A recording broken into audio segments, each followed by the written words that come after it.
Merci Madame la Présidente, Mesdames les sénatrices, Messieurs les sénateurs. L'avis du gouvernement sur cet amendement est un avis favorable. En effet, l'article 21 du projet présenté par le gouvernement a pour but de supprimer le jeu de renvoi qui existe actuellement dans le Code en matière de clause de conscience et en matière de consentement de mineurs, car ce renvoi crée des confusions et, par exemple, les équipes des centres pluridisciplinaires de diagnostic prénatal, confrontés à des interruptions de grossesse chez des mineurs souhaitant garder le secret à l'égard de leurs parents, se sont interrogés à plusieurs reprises sur la position à adopter et les textes à appliquer. Par un effet de parallélisme, nous avons donc souhaité que cet article 21 ne crée pas une nouvelle clause de conscience, mais que la clause de conscience applicable à l'IMG reste la même que celle applicable actuellement à l'IVG. C'est pourquoi le gouvernement souhaite garder la clause de conscience dans cet article telle qu'elle avait été rédigée et proposée initialement, de manière à garder ce parallélisme et à éviter, là encore, toute confusion. Merci Madame la Ministre. La parole est à Madame Rossignol pour explication de vote. Je m'apprêtais à dire à Monsieur Chevrollier que le groupe socialiste ne voterait pas son amendement, ce dont il se doutait. Notre collègue rapporteur Bernard Jomier a très bien répondu déjà sur le caractère superfétatoire de la clause de conscience. Mais d'un certain point de vue, je reconnais à Monsieur Chevrollier une cohérence dans les amendements qu'il dépose. Il s'agit quand même de sortir l'IVG et l'IMG en l'espèce des actes médicaux que pratiquent les médecins, déjà soumis à une clause de conscience contenue dans le code de déontologie, pour en faire un acte à part. Tout ceci a comme but à la fois de compliquer l'accès à l'IVG, compliquer l'accès à l'IMG, culpabiliser les femmes, culpabiliser les familles. Ça renvoie à l'amendement que vous avez aussi déposé tout à l'heure demandant un délai de réflexion supplémentaire, comme si les gens qui pratiquent des IVG ou des IMG n'avaient pas mûrement réfléchi déjà à ce qu'ils font.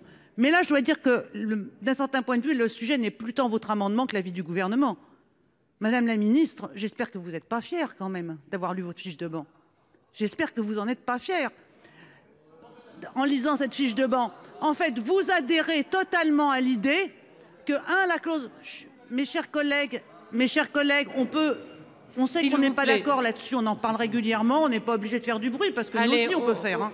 On continue le débat apaisé. Madame la Ministre, si je comprends bien, vous réaffirmez l'idée que le code de déontologie ne suffit pas à accorder à chaque soignant une clause de conscience générale, que l'IVG ou l'IMG sont des actes médicaux à part, qu'ils heurteraient la conscience des médecins.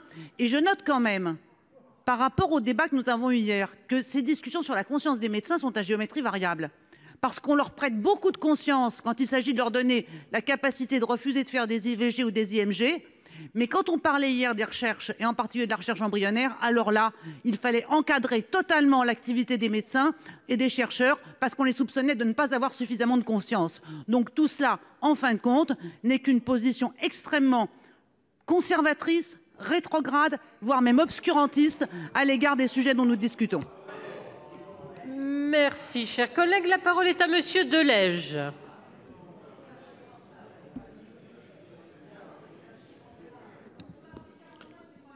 Madame la Présidente, merci.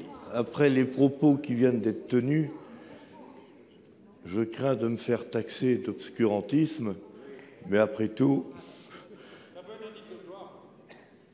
je ne ferai pas plus de commentaires parce que je trouve que nous avons eu depuis une dizaine de jours un débat serein, apaisé et digne, et donc je ne souhaite pas tomber dans une certaine forme de provocation. Je voterai l'amendement défendu par M. Chevrollier pour les raisons qu'il a indiquées et pour les raisons que le gouvernement, par la parole de Madame la Ministre, a exposées. Mais je le voterai pour une autre raison, Madame Rossignol.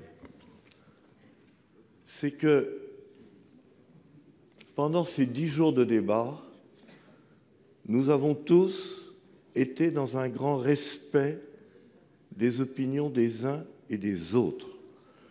Et moi, j'aimerais bien que ce qui a régné dans cet hémicycle depuis 10 jours, eh bien, nous puissions l'appliquer aux professionnels de santé.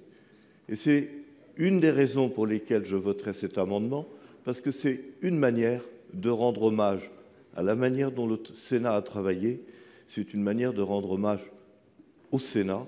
Et donc, rien que pour cela, je voterai cet amendement parce qu'il me semble en conformité avec l'esprit qui a régné sur nos débats depuis 8 jours.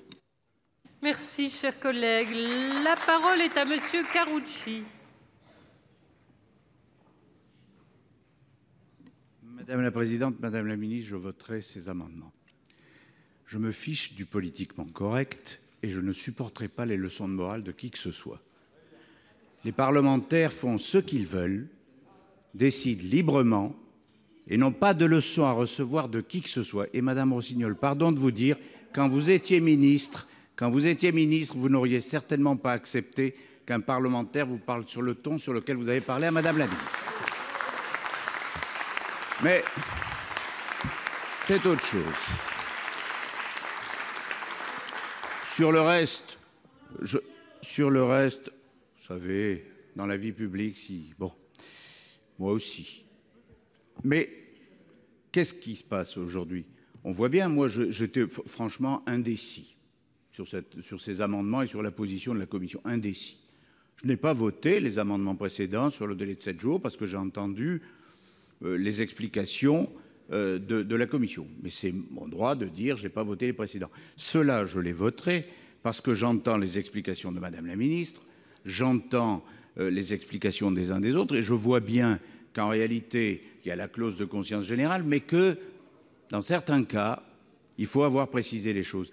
Et autant, et c'est pour ça que, bon, allez, si vous voulez me qualifier d'obscurantiste, au moins, ça me fera un titre de gloire supplémentaire, mais autant j'ai voté pour l'extension de la PMA, autant j'ai voté pour un certain nombre de choses, et autant je défendrai l'IVG, autant que certains dans le corps médical ne souhaitent pas le pratiquer, franchement, ça ne me met pas dans un état second.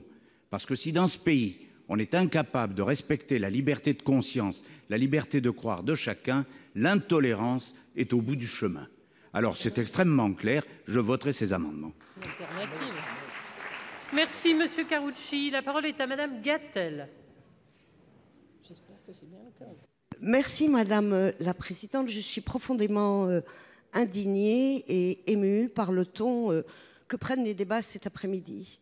Comme beaucoup de collègues, j'apprécie beaucoup la tenue de ce débat, qui est un débat compliqué, exigeant, et je crois dans lequel chacun fait preuve du plus grand respect pour les opinions développées par les uns et par les autres, et beaucoup d'humanité. Et sincèrement, je ne comprends pas qu'un de nos collègues se permette d'arriver en milieu d'après-midi pour enflammer cet hémicycle en donnant des leçons de morale, de raison et d'intelligence. Moi, j'assume, comme chacun de nous, ce que je pense, en étant sûr de ne pas détenir la vérité. Je n'aurai pas cette prétention. Mais en tout cas, je refuse que quelqu'un nous donne des brevets de moralité, des brevets de modernisme ou de progressisme. Comme l'a dit notre collègue Karoutchi, je pense qu'ici, nous devons être exemplaires en matière de respect des opinions et de démocratie. Et je pense que certains propos qui sont tenus ici ne sont pas dignes et ne relèvent pas du tout d'un esprit démocratique et respectueux des opinions. Merci, chers collègues. La parole est à Monsieur Laménie.